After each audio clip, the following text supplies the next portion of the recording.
this really a big deal? And the answer is absolutely yes. So 131 million searches related to vision services and eye care are occurring every month, and that's for the US and Canada. So basically, US and Canada, tons of people are searching. And one stat as well that I would call out is 54% of that is occurring on mobile devices. And we actually had a whole talk earlier focused solely on mobile. But the real big takeaway there, and make sure you're making note of this for your business, whatever your business is, doesn't matter. It's very important to realize that your customers are on mobile. More and more of them, pretty much every single day, are using mobile over their desktop devices. So it's not a little trend. It's not just a funny little occurrence. It's a very long-term trend. More and more people use their mobile phones. Less and less people are using desktops, laptops, and so on. So that's a big trend in how people use, how people live online and conduct all their day-to-day activities. So a couple other stats, and like I said, this is the kind of stuff we'll be forwarding out. Definitely feel free. I see a few people have taken pictures. Feel free to do so, but we will send the follow-up email with those stats. Hopefully some of it is just like little interesting stats that kind of get some wheels turning and say, how do I apply this to my business? Or how do I use this to better serve my customers? So just for example, 186% growth year over year in people who are searching for eye doctors near me. And when you look at that query, it's, the internet's not new. People know you can go to Google, you can type in eye doctor, you can find an eye doctor. That's nothing too terribly new. The thing I would call out there is the second part of that sentence. So the near me, of people searching for eye doctor near me. And I was actually just having a conversation with someone earlier, and they just happened to mention like, hey, this seems to be like on the organic side, this seems to be really important for us. We get a lot of traffic from it. It's people who are searching for eye doctors near me, or optometrists near me, or stores near me. That's really a massive trend that we're seeing overall is local. So when we're talking about how people live their lives online, well, they live it offline too. And so you're not just getting out your phone and doing nothing after that. You're getting out your phone, you're figuring out who is the eye doctor near you, then you're going to that eye doctor. So that's just a very important stat I would call out. It's not only there's increases in the general traffic, it's how people are searching as well. So, little example for myself personally is some of the moments that I go through for how I try to find a service I need, how I live my life online. So, I would encourage all of you to just think through your business and think through how people are finding you or would want to find you online. And it shouldn't be something as simple as if you're an optometrist, someone goes to Google and they search for optometrist. Try to think a little bit deeper than that, a little bit more into the process and kind of all the different wheels that are turning. So for me, a story from in internet terms, this is kind of a long time ago, about 5 or 6 years ago. But this was before Google, so I was applying for a job. It was a job I really wanted. It was in Washington, D.C. At that time, I lived in Northern Virginia, so I had to get to Washington, D.C. Night before, I went running, I was taking a jog, I had a little tree branch come down, scratch my eye a little bit. So woke up the next morning, thought it was more or less fine. You go to sleep it off, just hurts a little bit. I was super red, basically super infected. I'm not a doctor or anything. Seemed like pink eye, whatever it is, felt horrible, absolutely terrible. So, my plan to get into DC, I was gonna get in my car, drive my car, park my car, and go to the job interview for this job I really wanted. And that did not really work out because I couldn't see, not necessarily the best way to drive a car, so how to find a plan B. So one of the mobile moments, I was driving to DC. One of the moments there was saying, well, how do I get to DC? So luckily I was able to get a friend who was available for, the next 30 minutes or so. Couldn't take me all the way into the middle of the city, so I had to use my phone, how to figure out, how do I actually get here? Figured out the metro, figured out, all the steps, what I needed to do to make sure it worked out. And then what do you think was also on my mind? So I was also trying to figure out how to fix this situation, right? Because it felt really terrible. And I ultimately ended up, I got down there, did the whole interview, ultimately got the job for one of the companies I worked at pre-Google. So it did work out. Most miserable interview of my life, was pretty much crying the whole time from the scratched eye, could barely see, every ray of sunshine was just a ray of pain as well. But it worked out. So immediately after that, all I wanted to do was fix this. Like I could feel like kind of an infection in my eye, like super like itchy and painful, just felt terrible. So after that, the moment that I wanted to solve was figuring out how do I get to an eye doctor ASAP. And remember, I'm in Washington, D.C. I live, about 30, 45 minutes away. I live in Virginia. How do I get this figured out?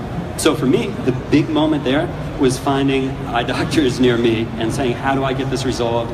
How do I get a prescription? How do I get whatever medicine or whatever I need, whatever they need to do to fix this? How do I make that happen? So that's just a little example of trying to think through all those individual little moments and not just, I wanted to find an eye doctor and so I did. You think through all the different variables there, that I'm in a city that I'm not terribly familiar with, trying to figure that out. I would encourage you to think about your business that way. So a couple different examples here. Some people in the front row will see it. I know if you're in the back, you won't be able to see it, but basically just giving some screenshots of what Google advertisements look like on the web. I'm sure most of you are familiar with this, but basically when you see the results, when you go to Google something, you see all the different results. Usually, not always, but usually up at the top, you'll see 3, 4 advertisements. And they look very similar to the regular results. There will be a little, usually green box there that indicates it's an ad. But that's what we're talking about. And that represents a phenomenal opportunity for you to be at the top of Google.com, where tons of people, the hundreds of millions of people searching for vision-related queries on Google. That's a phenomenal opportunity to be right up at the top and trying to figure out how do I get right in front of the customer that I want, who's searching for my product at the right time. So this is just another example showing it on Google Maps as well. So I'm sure many of you have done searches on Google Maps, trying to find something physically, trying to find a store location, or organic, and ad results show on that as well. So we'll go into it a little bit more in a bit, but we have, as you might know, a good deal of properties under Google, a lot of different opportunities to get in front of the right people. So it's not only about getting in front of everyone who could possibly want your product, it's about getting in front of the right people at the right time. So when we look at Google in general, you can reach millions and millions, billions really, of people wherever you want them. So if you wanted to target the entire world, you could do that, you can get in front of them. But that's not really what's effective. What you want to do is you want to be targeting people who actively are looking for your product, or who make a very good candidate for someone who should be aware of your product. So when you're targeting people, you don't want to just go after everyone. You really want to find the right people at the right time. And when you're doing that, you want to make sure your experience for them is personalized. So if I go to Google.com and I'm searching for an eye doctor near me, I was in Washington, D.C., right? And if I'm searching for an eye doctor near me and I see an ad that shows up, position 1, and all it does is say, eye doctor, call today for an appointment. That's not super useful to me. I don't know, maybe I do, maybe I can guess and say, oh, they're probably in Washington, D.C., but I don't know that, and they're not telling me that. So you want to make sure that when you're providing results to people, and in this context I'm talking about Google Ads, but really everything you're doing, if it's your website or you're running YouTube ads, really whatever you're doing, you want to make sure it's incredibly relevant, as personalized as possible, and make sure you're getting the best user experience possible. So it would be much better if it was saying, local eye doctor in Washington, D.C., about 2 miles away from where you are, call today, we can book you, have you in the same day. That's what I was looking for, that's what I needed. So you want to make sure that you're meeting people where they're at and you're giving them what they need. So when we talk about Google online advertising solutions, there's really 3 big pros and reasons why it can be very effective for you. So the first one is extensive reach. Even though we want to be very selective, there's a ton of people to be selective from. So you typically don't find people running into issues of saying, oh, I've got this great product, but I can't get it in front of anyone who could use it. There's a lot of options for that. Next up, precise targeting. You don't need to cast the widest of nets to be successful. You can be very selective, make sure that you're targeting the people who will really drive the most value to your business. And then finally, like I was mentioning, ad personalization. There's a ton of tools and features for you to be able to give the most absolutely relevant results to the right person at the right time. And so who can tell me what's the only company that has at least 7 products with over 1 billion active users? Give you a couple minutes. Probably Google. It's a good call, good call. So yeah, there's a lot of products that we have. So you can see up here a couple different icons. Android, using google.com for search, Gmail, Google Maps, Chrome as a browser. Then we have the Play Store and YouTube. So these products, they don't operate in a silo. I'm sure many or most of you use at least 2 of them, probably a lot more. And when you're doing this advertising, it doesn't operate, like I said, in a silo. It's not isolated. It's not, you have your YouTube strategy over here, and you have your Gmail strategy over here, and your Google search strategy here, and you know they're all owned by Google, but you know they're their own independent things. That's not how it works overall. There's huge overlap between it. You can use data from one channel to inform your strategy on the other. It's completely integrated and really provides a great opportunity for you to reach people, not just on search, not just on YouTube, but you can reach them at multiple points with different intents that they have to, again, provide them with the most useful info and data and materials possible. So again, over 1 billion users. Each of the 7 properties have a ton of data signals, and from there, machine learning. That's something we're pretty big on at Google, is not just figuring out how do we reach all these people, but how do we reach them in an intelligent manner? How do we use all the data that we have, which is an insane amount of data, to really use that machine learning, all those algorithms that we have that all our engineers work on 24/7. How do we use all that data to make our clients' advertising campaigns as effective as possible?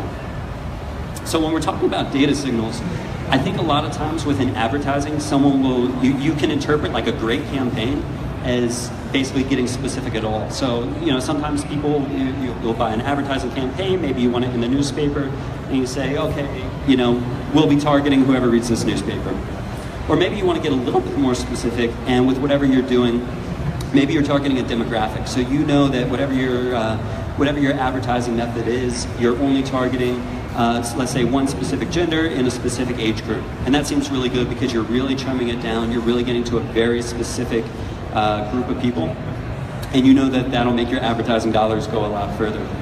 Well, for us, we really want to make sure that we're using every single signal that we possibly can to optimize our campaigns. So we're not just looking at demographics, we're not just looking at age or gender, but we're looking really at who these people are.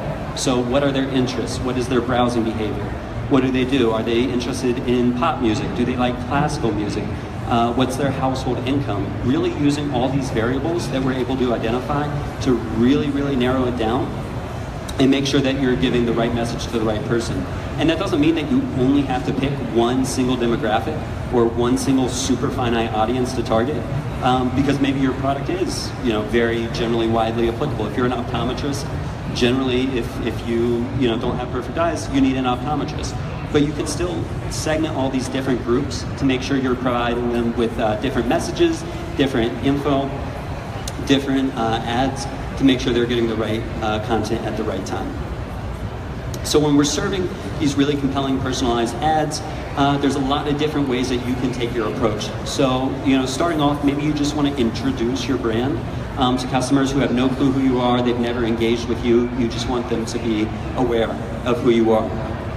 And then kind of moving down the funnel a little bit, then you have the opportunity to actually influence people. So it's not only that they know who you are, but now they would actually consider you. So they know who you are, and if we're talking about an optometrist, you know, next time they need an optometrist, they need to get their prescription renewed, they need an eye exam, now they're going to say, oh, this might actually be an option for me to go with, and they hopefully already know about you, and that moves them down the funnel.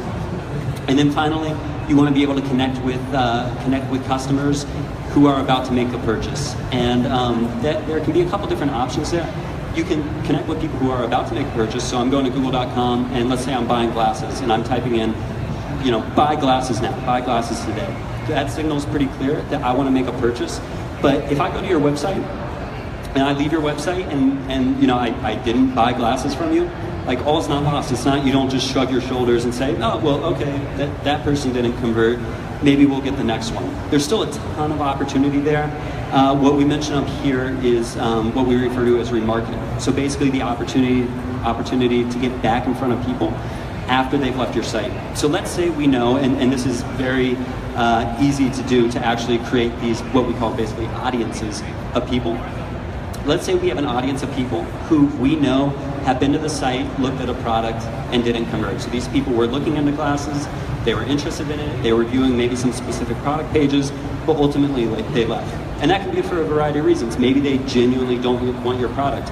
Maybe their kid interrupted them, they had to run, they had to go take care of some problem, they weren't able to enter in their credit card information. A whole bunch of reasons.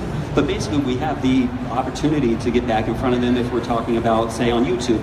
You could serve a YouTube ad to them, saying whatever your latest deal is. Maybe you're offering a 20% off coupon for the month. Or if they're just reading their favorite blog, or they're reading the New York Times or CNN or something like that, you again have the opportunity to get back in front of them, serve them with a display ad. You can serve the exact product they were looking at. So if they were looking at that real specific pair of glasses, maybe they really love that pair of glasses and they just had a little personal emergency, they had to run, and they really did want to purchase it. So having that opportunity to get back in front of them is really a great opportunity for you to win back that customer and hopefully turn them into a lifetime customer.